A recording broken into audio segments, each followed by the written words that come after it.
नाम भेजे हैं अपने अपने पूर्वजों के, अपने अपने पितरों के, वो व्हाट्सएप पर, जो समिति के व्हाट्सएप पर आए हैं, जितने भी नाम, गोत्र, मोबाइल नंबर आए हैं, आपको सबको सूचना प्रतिदिन जितने नाम की आहुति होती जाएगी आपको व्हाट्सएप पर सूचना दे दी जाएगी कि आज आपके नाम की आहुतियाँ छूट चुकी हैं, आपके नाम की आहुतियों के साथ में ब्राह्मण भोज हो चुका है, आपके नाम की आहुतियों के साथ में गौ माता के चारे का भी विशेष व्यवस्था करी गई। पूरा आयोजन निःशुल्क है, आपका शुल्क निःशुल्क, पूर्ण तरह से ये निःशुल्क रखा गया है, जो कि विठलेश सेवा समिति की ओर से। हाँ, आपका कोई सहयोग राशि आती है वो गौ माता को, मंदिर को समर्पित है, ब्राह्मण भोज में समर्पित है। पर किसी से मांग कर या यहाँ से कहकर कि आप इस चीज के लिए आप प्रेरित हैं, आप दीजिए, नहीं, भाव से आप उन सभी जीवों के कल्याण के लिए इस पावन यज्ञ से जुड़िए। जो नाम आपने भेजे हैं, जिनके नाम की आहुतियाँ आज छूटी हैं, कथा प्रारंभ होगी, उस समय पर उनके नाम चलते हुए आपको दर्शन हुए होंगे। कथा विराम होगी, फिर 5-10 मिनट पहले जो आगे के क्रम है, प्रत्येक जितने नाम आए हैं, जिनकी आहुतियाँ आज छूटी हैं, उन सब के नाम की क्रम चलते हुए टीवी पर आपको दर्शन होते जाएंगे। बस निवेदन इतना है, शिव महापुराण की कथा जो पितरों की शांति के लिए, अधोगति में शांत हुए जीवों की शांति के लिए, गर्भ में कोई बच्चे अगर शांत हो गए, 4 महीना, 6 महीना, 8 महीना, 10 महीना, या गर्भ से निकलने के बाद जो बच्चे शांत हो गए हैं, उन जीवों के कल्याण के लिए आप अगर शिव महापुराण की कथा श्रवण कर रहे हैं तो निवेदन केवल इतना सा रहेगा कि आप 7 दिन की कथा पूर्ण तरह से श्रवण करें।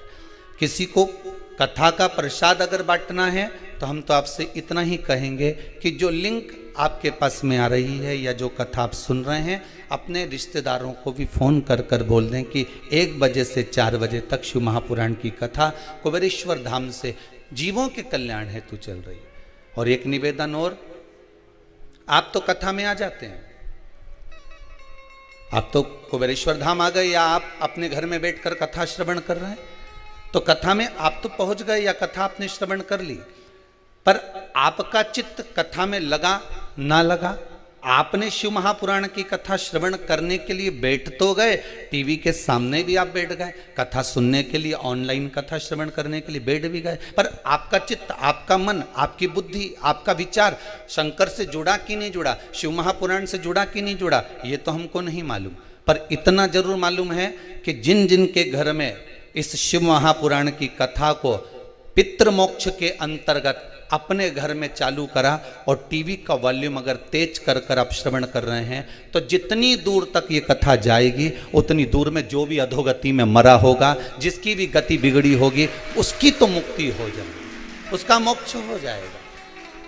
हमें ये नहीं मालूम कि आप सुन रहे हैं सही से कि नहीं सुन रहे। आप थोड़ी देर सुने, उठकर चले गए, फिर आए, फिर बैठ गए, या सोफे पे बैठे हो, पांव लंबे कर लिए, पलंग पर लेटे हो, आराम से श्रवण कर रहे हो, जिस भाव से श्रवण करो, कुर्सी पर बैठकर कथा श्रवण करो, अपने अपने घरों में जिस भाव से आप कथा सुन रहे हो, बस इतना सा निवेदन है। जैसे सुबह सुबह आरती लोग मंदिर में करते हैं तो चोंगा चला देते हैं, माइक चला देते हैं, क्यों चला देते हैं? कि उतने जितने भी लोग हैं उसको श्रवण हो जाए, वो आरती का संचार हो जाए। पर शिव महापुराण की कथा इस पितृ पक्ष में अगर आपकी दुकान पर, आपके घर में, आपकी कॉलोनी में चल रही है, तो वॉल्यूम थोड़ा तेज कर कर संपूर्ण जितने भी इस कोरोना महामारी में शांत हुए हो, या हमको तो दिखते ही नहीं है कि कोई जीव मर गया तो शांत होने के बाद वो इधर उधर भटक रहा है, पर शिव महापुराण के शब्द उसके कानों में जाएंगे, इस हवन का भाग उसके कानों में जाएगा, तो यह विश्वास है कि उस जीव का कल्याण स्वतः ही हो जाएगा। ना उसको पिंड की जरूरत, ना उसको तर्पण की जरूरत होगी,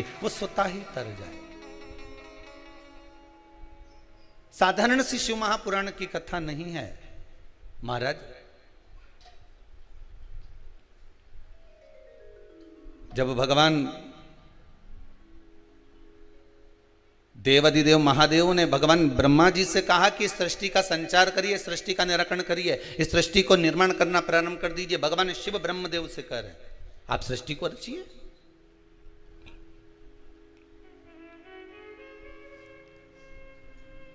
और ब्रह्मा जी ने सृष्टि की रचना करना प्रारंभ करी तो विचार करा कि मैं पहले सृष्टि को रचूं तो रचूं कैसे, क्या बनाऊं। भगवान शंकर ने अपना अर्धनारीश्वर स्वरूप का दर्शन दिया है भगवान ब्रह्मदेव को। ब्रह्मा जी आधा पुरुष बना दो, आधा स्त्री बना दो। अब ब्रह्मा जी की बुद्धि में क्या बैठा? देखो, कथा कहने वाला व्यक्ति कथा कह देगा, माता पिता को जो शब्द कहना है वो माता पिता कह देंगे, घर के बुजुर्ग को जो शब्द कहना है वो घर के बुजुर्ग कह देंगे। पर आपकी बुद्धि कैसी है, आपका चित्त कैसा है, आपका विवेक कैसा है, आप कितना किस तरह से झेल रहे हैं, कितना किस तरह से ग्रहण कर रहे हैं, ये आपके ऊपर है। एक गिलास में पानी है, थोड़ा सा भरा हुआ, दो व्यक्ति बैठे हैं, आपने एक से कहा ले साहब पानी पी लो, तो वो बोला ये आधा गिलास तो खाली है। फिर दूसरे के पास लेकर गए, ले साहब पानी पी लो, हाँ साहब लाई दीजिए। पर एक बात अच्छी करी आपने साहब कि आधा गिलास भर के लेके आए। जिसने लिया दूसरे ने, उसने कहा अच्छा हुआ आपने आधा गिलास भर के लेके आए। उसने पूछा क्यों? अगर पूरा गिलास भर के लेके आते तो झलक जाता तो मेरे कपड़े गीले हो जाते। अब एक व्यक्ति कह रहा है कि ये आधा गिलास खाली है और दूसरा व्यक्ति कह रहा है कि आधा गिलास अच्छा हुआ तुम भर कर लेकर आए। इसमें अच्छा हुआ ये आधा गिलास भरा है, अगर मालूम पड़े पूरा भरा होता तो आधा तो झलक जाता, आधा तो गिर जाता। ये अच्छा हुआ कि आप आधा भर कर लेकर आए। गिलास वही था, पानी भी उतना ही था, पर व्यक्ति की सोच पर आधारित है। एक को खाली नजर आ रहा है, एक को भरा हुआ नजर आ रहा है। खाली नजर आने वाले को खाली ही दिखेगा, भरे नजर आने वाले को भरा ही दिखेगा। एक बड़ा सुंदर संवाद है महाराज जी। ब्रह्मा जी क्या विचार कर रहे हैं कि अर्धनारीश्वर स्वरूप का दर्शन दिया, तो ब्रह्मा जी ने विचार कर लिया कि मुझे आधा पुरुष बनाना है, आधा स्त्री बनाना है। भगवान शंकर ने कहा था एक पुरुष बनाना, एक स्त्री बनाना। आधा आधा का मतलब है कि आधे ये बना तो आधे ये बना। पर उनकी बुद्धि में तो ये बैठ गया कि आधा आधा मिलाकर बना देना है। जितना हम ग्रहण कर रहे हैं, एक गुरु जी के दो चेले भोजन करने के लिए गए। अब गुरु जी के चेलों ने भोजन करने के लिए जजमान क्या गए, जजमान ने उनको भोजन कराया, बड़े प्रेम से जिमाया। दोनों चेले वापस आए, एक बड़ा प्रसन्न था, दूसरे का मुख उतरा था। गुरुजी ने पूछा क्या बात है, आपका चेहरा क्यों उतरा हुआ बेटा? चेला बोला बस गुरुजी पूछो ही मत। क्यों, जजमान ने दोनों में कोई दिक्कत दे दी क्या? इसका मन प्रसन्न है और इसका मन डाउन है, ये थोड़ा सा उतरा हुआ।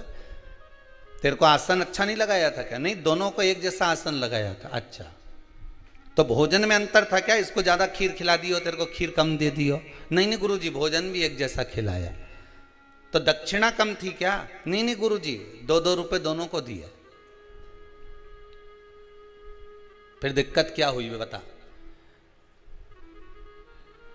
तो चेला बोला कि गुरुजी मेरा मुंह इसलिए उतरा है, मैं तो सेठ जी के यहां भोजन करने गया था तो मुझे लगा था कि सेठ जी 10 रुपया देंगे, पर उनने तो जम के तो बोलो 2 रुपए ही दिए। अच्छा, फिर गुरुजी ने पूछा दूसरे चेले से, ये बता तू इतना प्रसन्न क्यों है? अरे गुरुजी, मुझे तो लग रहा था कि सेठ जी इतना कंजूसड़ा है, इतना कंजूसड़ा है कि 8 आने से ज्यादा देगा नहीं या 1 रुपया से ज्यादा देगा नहीं। पर जब मैं भोजन करने गया और उसने 2 रुपए दिया नहीं, तो हमारा तो दिल प्रसन्न हो गया गुरुजी, इतना आनंदित हो गया कि मेरा मन प्रसन्नित हो गया। दोनों गए थे भोजन करने के लिए, दोनों को आसन लगाया गया, दोनों को भोजन कराया गया, दोनों को दक्षिणा दी गई। बस एक चेले के मन में थोड़ी आशा ज्यादा लग गई थी कि इतना मिलेगा, और दूसरे के मन में यह था कि थोड़ा भी मिल गया, अगर प्रेम से मिल गया और विश्वास से मिल गया, सत्यता में मिल गया, ईमानदारी का मिल गया, थोड़ा सा भी मिल गया तो ये मेरी जिंदगी संवार देगा। एक को 2 रुपए मिले, वो जिंदगी को संवारने वाले थे, और दूसरे को जो 2 रुपए मिले वो आशा इतनी लगा के बैठा था कि 10 रुपया मिलेगा, न ऐसा होगा न वैसा होगा। सब आस पर पानी फिर गया तो दिल दुख गया।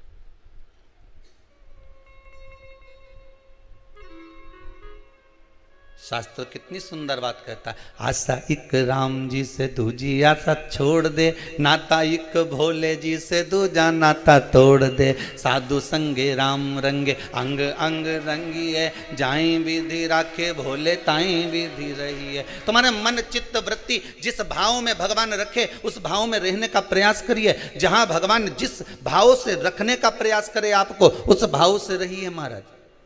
पर अपने जीवन को सत्यमय बनाओ, क्योंकि शंकर को सबसे ज्यादा इस महा बेलपत्र से भी ज्यादा प्रिय मेरे शिव को अगर कुछ है तो क्या प्रिय है? जम के बोलिए जरा, सत्य प्रिय। शिव को अगर बेलपत्र से भी ज्यादा अगर कुछ प्रियता लगती है, मेरे भोलेनाथ को अगर इस बेलपत्र से भी ज्यादा प्रिय है तो वो सत्य प्रिय है। सत्यम शिवम सुंदरम।